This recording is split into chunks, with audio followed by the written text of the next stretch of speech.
C'est l'heure de la revue de la presse et des médias israéliens ce matin sur Studio Kalita, relayé sur les ondes des radios juives parisiennes. Le titre en manchette du Israël Hayom ce matin ne concerne pas seulement l'État d'Israël, mais il est le reflet de la propagation du coronavirus à travers le monde, puisque le journal nous annonce en manchette que l'on a franchi hier le cap du million de malades recensés sur l'ensemble de la planète. Autre donnée effrayante, plus de 50 000 morts recensés également. 200 pays sont touchés par la pandémie. Et pour ce qui est d'Israël, eh bien, le journal souligne qu'hier, on a recensé 10 décès en Israël, ce qui est sans précédent et porte le nombre de victimes à 36. Au total, 6 857 personnes ont contracté le virus en Israël, dont 108 sont dans un état grave.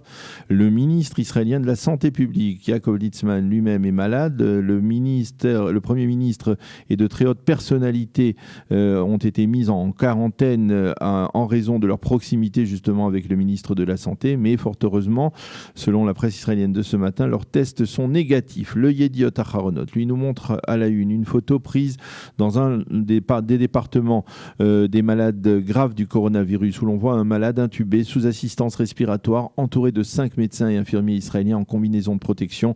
Le Yediot parle lui aussi de Litzman et des personnalités qu'il a contraint à mettre en quarantaine. Et Nahum Barnea, lui, ne manque pas ce matin dans son éditorial d'accabler le ministre israélien de la Santé. Hier, la chaîne 12 a révélé que Yaakov Litzman a été vu à 2 reprises dans des offices dans une synagogue orthodoxe à Jérusalem, alors que son propre ministère avait déjà publié les fameuses directives interdisant de se rassembler pour les offices, ce qui a provoqué la colère de certains responsables politiques, comme Yair Lapid, qui a réclamé la démission pure et simple du ministre. Et le Haaretz se joint d'ailleurs à Yair Lapid. Il estime que si Litzman a effectivement enfreint les mesures de restriction de son propre ministère, Binyamin Netanyahou doit absolument le limoger. Ce n'est pourtant pas l'avis de Yehuda Schlesinger du Israël Hayom, qui écrit dans son commentaire ce matin que Yaakov Litzman a été, au cours des dernières années, un bon ministre de la Santé. Il estime que l'on peut critiquer, certes, son comportement, mais sans y rajouter les préjugés qu'il estime révoltants que beaucoup d'Israéliens ont actuellement envers le public orthodoxe. À propos de préjugés, justement, il faut lire ce matin dans la presse israélienne le message ou l'appel du grand rabbin d'Israël, David Lau, qui demande de mettre fin à la haine qui s'exprime autour de la situation dans la ville orthodoxe de Bnei Brak. Nous devrons être unis avant, pendant et après l'épidémie, affirme le grand rabbin David Lau. Mais ce matin, la manchette du Yediot Aharonot est une question cardinale, déterminante. Comment va-t-on sortir de cette crise ?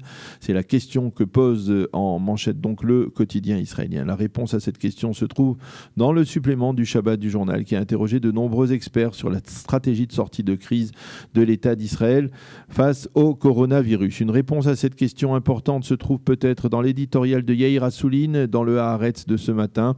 Une chose est certaine, écrit-il, au lendemain de l'épidémie, nous n'aurons pas le droit de revenir en arrière sans tirer les leçons de ce qui est en train de nous arriver. La réflexion de Boaz Bismuth, le rédacteur en chef du Israël Hayom, est ce matin, il faut bien l'avouer, plus simple, moins philosophique. J'ai envie d'un simple falafel, écrit-il ce matin en soulignant qu'après plusieurs semaines de confinement, plus ou moins général, les Israéliens languissent leur liberté perdue. Peut-être avions-nous besoin de cette épidémie pour comprendre le privilège que nous avons de vivre comme des hommes et des femmes libres, écrit ce matin Boaz Bismuth, donc en une du Israël Hayom. Le titre de la page d'ouverture du Haaretz de ce matin se rapporte à la ville qui focalise l'attention des services de santé publique, la ville orthodoxe de Bnei Brak, qui a été placée durant la nuit en bouclage quasiment hermétique en raison du nombre particulièrement élevé de personnes contaminées. Et un médecin explique que la difficulté majeure actuellement est que de nombreux habitants qui doivent être placés en quarantaine refusent d'y être parce qu'ils ne veulent pas passer la fête de Pessah seuls, isolés de leur famille.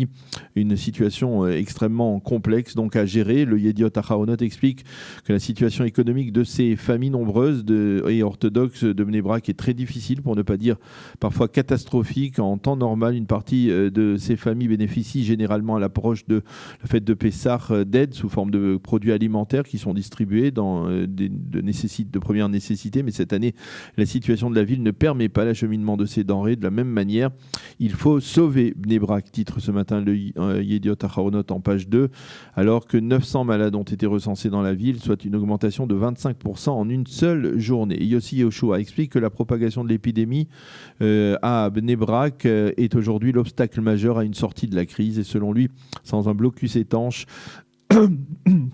Et sans évacuation massive des malades, des malades de toute la ville, toute sortie de crise pour tout le pays sera retardée. Je vous parlais de cette photo d'un malade intubé qui fait la une du Yediot Aharonot. En page 3, le quotidien nous livre ce matin le témoignage d'un de ces médecins courageux qui soignent au quotidien depuis maintenant plus d'un mois ces malades du coronavirus. Il s'agit du docteur Daniel Aviram qui explique que malgré le surplus de travail, il reste vigilant et sous focus permanent dans son combat contre le corona.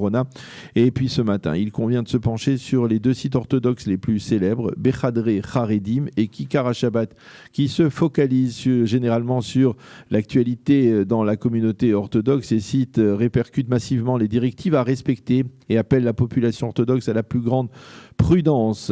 Parfois, en les consultant, on apprend également des informations qui ne sont pas obligatoirement mentionnées dans la presse généraliste, comme par exemple le fait que les autorités envisagent aussi de confiner la population d'une autre grande ville orthodoxe plus jeune, cette fois que Bnei Brak. Il s'agit de la localité d'El Had, près de Petah Tikva, en raison également du nombre important de malades. Mais ce qui est particulièrement marquant dans ces sites, ce sont les nombreux reportages sur les victimes orthodoxes du coronavirus en Israël, mais surtout à l'étranger, en particulier à New York. Ces sites nous permettent de mieux mesurer l'ampleur de l'épidémie dans les très nombreuses communautés orthodoxes de la Big Apple. Il y a des dizaines de morts juifs, orthodoxes ou non, à New York actuellement, et les sites d'information nous montrent les victimes de cette épidémie dans la grande métropole. Et puisque nous parlions de New York, le Israël Hayom nous fournit en page intérieure le témoignage de Yoni Hert, qui est le correspondant du journal dans la ville. Lui-même a été diagnostiqué positif, il a guéri du coronavirus. Il explique comment il a ensuite pris la décision de fuir avec sa famille vers les montagnes pour éviter d'avoir à subir la propagation du virus dans New York. Le Makor Rishon, qui ne paraît que le vendredi, dresse un bilan provisoire de la crise. Il titre 5 semaines de coronavirus en Israël, des dégâts considérables pour l'économie et un avenir incertain. Et En Marche, le quotidien se pose une question intéressante. Pourquoi le taux de contamination dans la ville de Haïfa est-il si bas ? Le Maariv, lui, en première page, se penche sur une situation sanitaire à Gaza qui est difficile, de plus en plus difficile, et il se fait l'écho d'une proposition faite par le ministre de la Défense, Naftali Bennett. Une aide humanitaire massive d'Israël aux Palestiniens de la bande de Gaza en échange des corps des 2 soldats israéliens détenus par le Hamas. Le Israël Hayom, lui, a décidé d'interviewer ce matin le maire de Jérusalem, Moshe Léon, qui affirme que la situation dans la capitale est, dit-il, raisonnable, et ce en dépit du fait que les données de la santé publique placent la ville en tête du nombre de malades, avec 916 malades recensés. C'est exact, dit-il, mais avec 4 fois plus d'habitants qu'à Bnei Brak, souligne donc Moshe Léon. Le maire revient sur les difficultés à faire respecter les directives dans les quartiers ultra-orthodoxes comme Mea Shearim, mais il promet que lorsque l'épidémie sera passée, la capitale retrouvera son rythme de développement et de croissance. Et la politique, on en parle un peu dans les quotidiens israéliens, pas de manière massive ce matin, en mentionnant les progrès conséquents annoncés par tous les journaux à propos des pourparlers en vue de la formation de ce gouvernement d'urgence nationale. On est en route vers l'Union nationale, titrent les journaux qui annoncent qu'Avi Nissan-Koren, qui fut le patron de la centrale syndicaliste Adrout, sera le prochain ministre de la Justice. Il appartient bien entendu à la direction du parti Bleu-Blanc. Et il indique également que le ministère de l'Éducation pourrait passer entre les mains de Bleu-Blanc, ce qui a provoqué hier la colère des leaders de Yamina, Naftali Bennett et Ayelet Shaked. Ils menacent tout simplement de ne pas entrer dans le gouvernement de Binyamin Netanyahou si ce portefeuille devait leur échapper. Ce matin, apparemment, il semble que leur menace ait d'une certaine manière permis à Binyamin Netanyahou de récupérer ce ministère. Il n'est apparemment pas question pour l'instant que le ministère de l'Éducation soit confié à Bleu-Blanc. Voilà donc pour cette revue de la presse et des médias israéliens ce matin sur Studio Kalita.